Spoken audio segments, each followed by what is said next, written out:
ഇതൊന്നും എന്റെ പണിയല്ല. സിനിമാ ഡയലോഗ് അടിച്ച സുരേഷ് ഗോപി ഒറ്റയടിക്ക് വൈറലുമായി. നിവേദനം നൽകാനെത്തിയ ചേട്ടന് വീടും കിട്ടി. കഴിഞ്ഞ ദിവസം നിവേദനം നൽകാനെത്തിയ വേലായുധൻ എന്ന വയോധികനെ തിരിച്ചയച്ച സുരേഷ് ഗോപിയുടെ വീഡിയോ വൈറലായതിന് പിന്നാലെ അടുത്ത കെണിയുമായിട്ട് സുരേഷ് ഗോപി തന്നെ എത്തിയിരിക്കുകയാണ്. സഹായം ചോദിച്ച വയോധികയോട് ചേച്ചി അധികം വർത്തമാനം പറയണ്ട, ഇഡി പിടിച്ചെടുത്ത പണം കിട്ടാൻ മുഖ്യമന്ത്രിയെ പോയി കാണൂ എന്നായിരുന്നു സുരേഷ് ഗോപി പരിഹാസം നിറഞ്ഞതോടുകൂടി മറുപടി പറഞ്ഞത്. അല്ല, ഇയാൾ ആരാന്ന് വെച്ചാ ഇങ്ങനെയുടെ വിചാരം? ഇത്ര അഹങ്കരിക്കാൻ മാത്രമുള്ള അവസരം ഇയാൾക്ക് കൊടുത്തതും ഈ ജനങ്ങൾ തന്നെയല്ലേ? MLA ആയാലും MP ആയാലും ജനസേവനം എല്ലാവർക്കും പറഞ്ഞിട്ടുള്ളതാണ്. മുൻപ് തോറ്റു തൊപ്പിയിട്ടിരുന്ന കാലത്ത് BJPയുടെ താങ്ങും തണലും കിട്ടിക്കൊണ്ട് MP ആയതുപോലെയല്ല ഇപ്പോൾ ജനങ്ങൾ തെരഞ്ഞെടുത്തു എന്നത് ഓർമ്മ വേണം. താൻ ഈ രാജ്യത്തിന്റെ മന്ത്രിയാണ് എന്നാണ് സുരേഷ് ഗോപി പറയുന്നത്.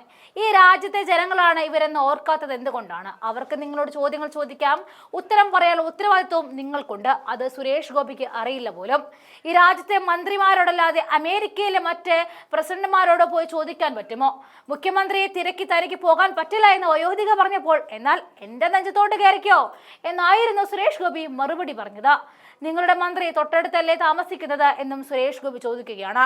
ഞങ്ങളുടെ മന്ത്രിയല്ലേ സാർ നിങ്ങളെന്ന് വയോധിക ചോദിക്കുമ്പോൾ അല്ല, ഞാൻ ഈ രാജ്യത്തിന്റെ മന്ത്രിയാണെന്നാണ് സുരേഷ് ഗോപിയുടെ മണ്ടൻ മറുപടി. ഈ രാജ്യത്തിന്റെ ജനങ്ങളുടെ മന്ത്രിയാണെന്ന് പറയാൻ അയാൾക്ക് അറിയില്ല. താൻ മറുപടി നൽകി കഴിഞ്ഞുവെന്നും ഇതേ പറ്റൂ എന്നും ധാർഷ്ട്യമായിരുന്നു സുരേഷ് ഗോപി പ്രതികരിച്ചത്. ഇരിങ്ങാലക്കുടയിലെ പരിപാടിക്കിടെ ആനന്ദവല്ലി എന്ന വയോധികയായിരുന്നു സുരേഷ് ഗോപിയുടെ ചോദ്യം ചോദിച്ചത്. ആ വയോധികയോടെയാണ് സുരേഷ് ഗോപി പരിഹസിച്ചത്. അതേസമയം കൊച്ചുവേലായുധന്റെ നിവേദനം അടങ്ങിയ സംഭവത്തെ തുടർന്നുണ്ടായ ആരോപണങ്ങളിൽ നിന്നും കൈപ്പിഴ പറ്റിയെന്ന വിശദീകരണമാണ് സുരേഷ് ഗോപി നടത്തിയത്. സുരേഷ് ഗോപിയുടെ ആ വീഡിയോ ദൃശ്യങ്ങളിലേക്ക് പോകാം. ഇതേ പറ്റൂ, നിങ്ങൾ മുഖ്യമന്ത്രിയെ കണ്ട് ആ തുക സ്വീകരിക്കാൻ പറ, എന്നിട്ടത് നിങ്ങൾക്ക് വീതിച്ചു തരാം. ഏതാ ഏതാ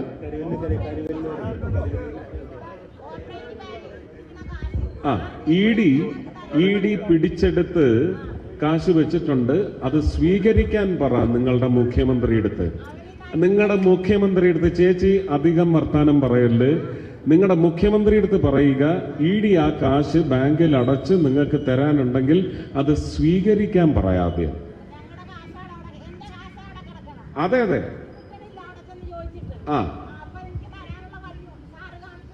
അതെ അതാ ഞാനിപ്പോ പറഞ്ഞു. നിങ്ങളുടെ മുഖ്യമന്ത്രിയെടുത്ത് പോയി ഇഡി പിടിച്ചെടുത്ത കാശ്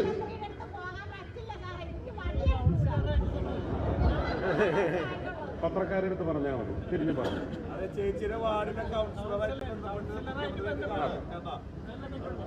തിരിഞ്ഞു പറഞ്ഞു, പത്രക്കാരോട് പറഞ്ഞു. പത്രക്കാരെടുത്ത് പറയൂ. ചേച്ചി അതെല്ലാം ചേച്ചി മാത്രമല്ല, ആയിരക്കണക്കിന് ആൾക്കാരുണ്ട്. എന്തോ 3 പേർക്ക് മരണം സംഭവിച്ചിട്ട് ആരാണ് വ്യക്തിപരമായി പോയി സഹായിച്ചതെന്ന് ഒന്ന് ആലോചിക്കണം, അന്വേഷിക്കണം. അതുകൊണ്ട് അല്ല പറയുമ്പോ എല്ലാം വളരെ കർശനമായി തന്നെ പറയും. അതിനകത്ത് ദയയും കരുണയും ഇല്ല. ഇത് ഇഡി പിടിച്ചെടുത്ത കാശ് തിരിച്ച് ബാങ്കിലിട്ട് നിങ്ങൾക്ക് തരാനുള്ള സംവിധാനം ഒരുക്കാൻ തയ്യാറുണ്ടെങ്കിൽ ആ പണം സ്വീകരിക്കാൻ പറ നിങ്ങളുടെ മുഖ്യമന്ത്രിയോട്. പരസ്യമായിട്ടാ പറയുന്നത്. അതിന് നിങ്ങളുടെ MLA കാണണം.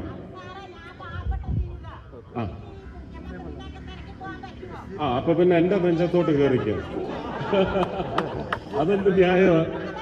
ഇവിടെ നിങ്ങളുടെ മന്ത്രി ഇവിടെ അല്ലേ താമസിക്കുന്നത്?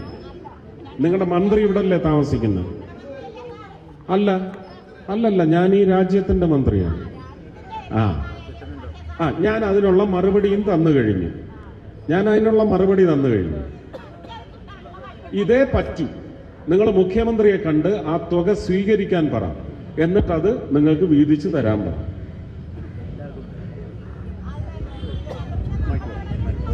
കോപ്പറേറ്റിൽ കാശില്ലെന്നാണ് അവർ പറയണത്. നമ്മൾ എന്ന് കുറച്ച് കാശെങ്കിലും തായെന്ന് ചോദിക്കുമ്പോൾ അവരുടെ കയ്യിൽ കാശില്ലെന്നാണ് പറയണത്.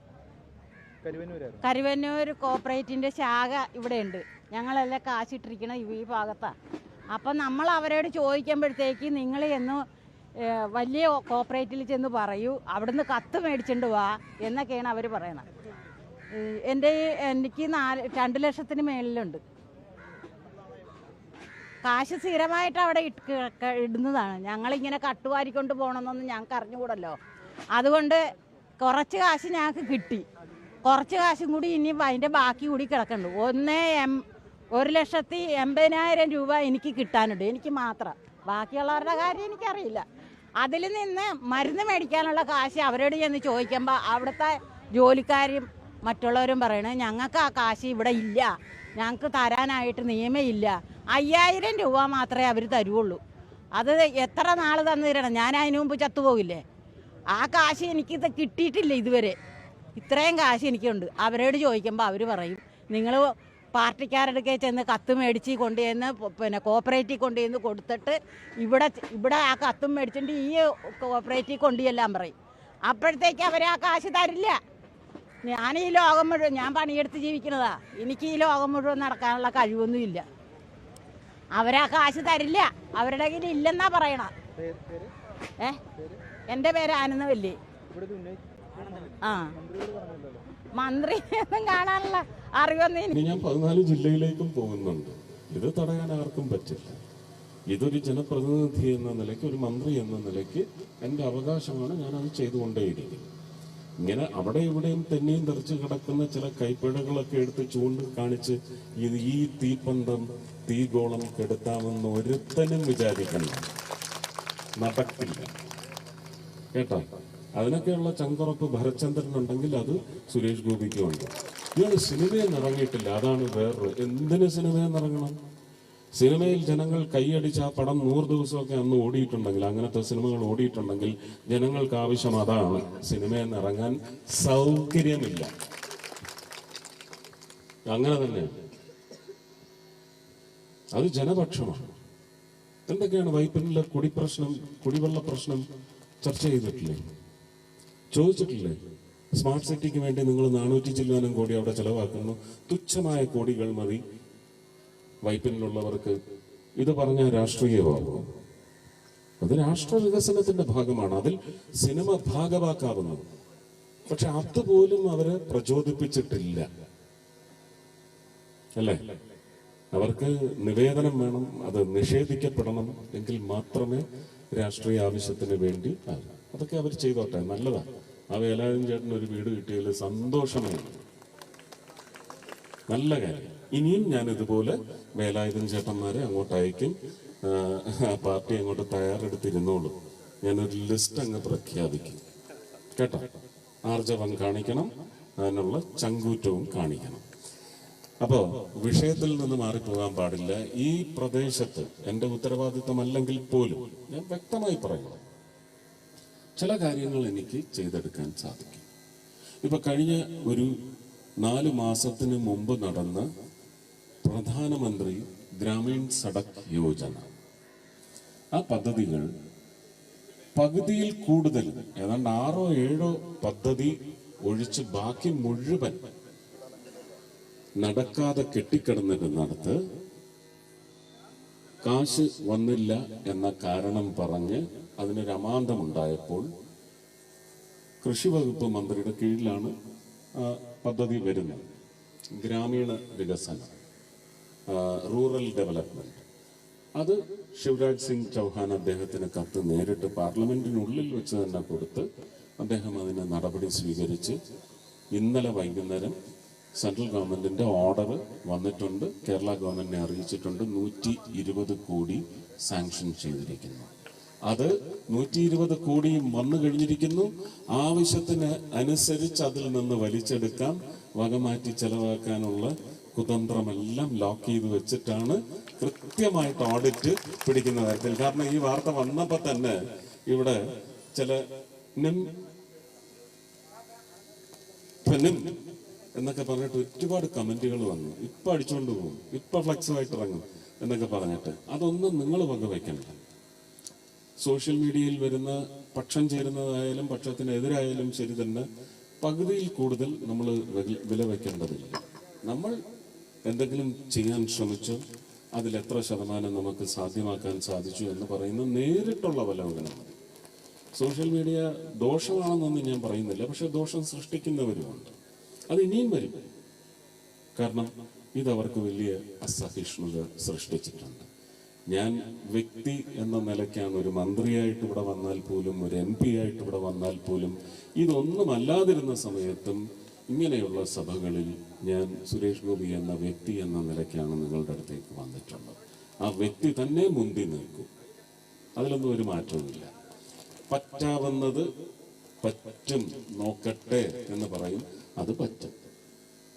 പറ്റില്ല എന്നുള്ളത് ഇളിച്ച് കാണിച്ച് പറഞ്ഞ് കാത്തിരിപ്പിക്കാൻ ഞാൻ തയ്യാറല്ല, നടക്കില്ല എന്ന് കൃത്യമായിട്ട് പറയും. അതുകൊണ്ട് വ്യക്തിപരമായ ആവശ്യങ്ങളല്ല, സമൂഹത്തിനാണ് ഒരു ജനപ്രതിനിധി.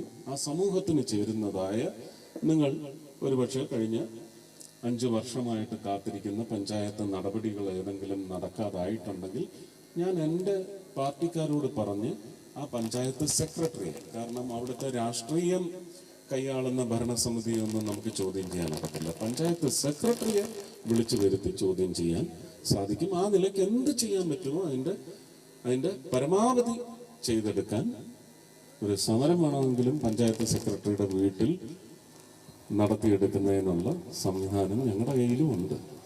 അതുകൊണ്ട് ആരും ആ പൂച്ചാണ്ടി കാണിച്ച് പേടിപ്പിച്ച് രക്ഷപ്പെടാമെന്ന് വിചാരിക്കേണ്ട. ഇനി ഇത് കുറച്ച് തീവ്രമായ രീതിയിലായിരിക്കും ഇത് ജനപക്ഷത്തേക്ക് ലഭ്യതയ്ക്ക് വേണ്ടി വളരെ തീവ്ര ശക്തി ഉപയോഗിച്ച് തന്നെയായിരിക്കും. കലിംഗ സംഗമം എന്ന് പറയുന്നത് സൗഹൃദ സംഗമമാണെങ്കിൽ ഈ സംഗമത്തെ എതിർക്കുന്നവർക്കെല്ലാം ഈ സംഗമം വലിയ ശത്രുവായി രൂപം പ്രാപിക്കും, വിശ്വരൂപം വെളിവാക്കുമെന്ന് ഇവിടെ താക്കീതായിട്ടൊന്നുമല്ല, ഒന്ന് അറിയിക്കുകയാണ്. സുഖിച്ചോളൂ നിങ്ങൾ. അപ്പോൾ അങ്ങനെയുള്ള എന്തെങ്കിലും വിഷയങ്ങളുണ്ടെങ്കിൽ പറയാം. ഒരു ടേം ഞങ്ങൾക്ക് തന്നെ, ഇത് ഞാൻ രാഷ്ട്രീയമാണ് പറഞ്ഞത്. മുനിസിപ്പാലിറ്റി BJPക്ക് ഭരിക്കാൻ നിങ്ങൾ വിട്ടുതരൂ, ഞങ്ങളെ എടുത്തിരിക്കും.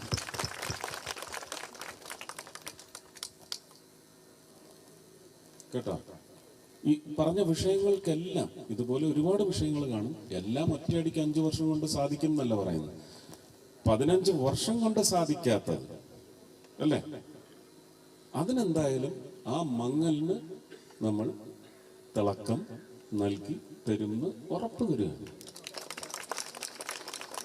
ഇനി MLAയും കൂടെ തന്നാൽ ആ MLAയുടെ ഫണ്ടും കിട്ടും,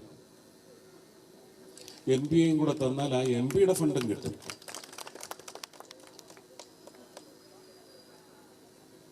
ഈ പറയുന്ന തൃശ്ശൂരിൽ 2 വർഷം അടുത്ത ജൂണിലെ തികയും.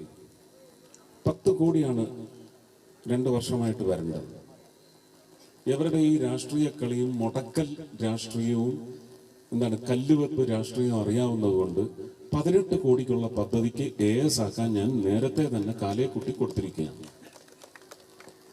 ഏതാണ്ട് 3.5 വർഷത്തേക്കുള്ള തുകയാണ് 18 കോടി എന്ന് പറയുന്നത്. പക്ഷെ ഇപ്പോഴേ TS-ഉം AS-ഉം ആക്കി വെച്ച് ആ കാലാവധി വരുന്നതനുസരിച്ച് ആ പണം ലാപ്സായി പോകാതെ, രാജ്യസഭ MP ആയിരിക്കുന്ന സമയത്ത് ആമണിശ്ശേരി പഞ്ചായത്ത്, അത് BJP ഭരിക്കുന്ന പഞ്ചായത്താണ്, എന്നിട്ട് നോക്കിക്കൊണ്ടും ചെയ്തിരിക്കുന്ന ഇല്ലായ്മ, ഒരു ഡാഷ് ഇല്ലായ്മയാണ്.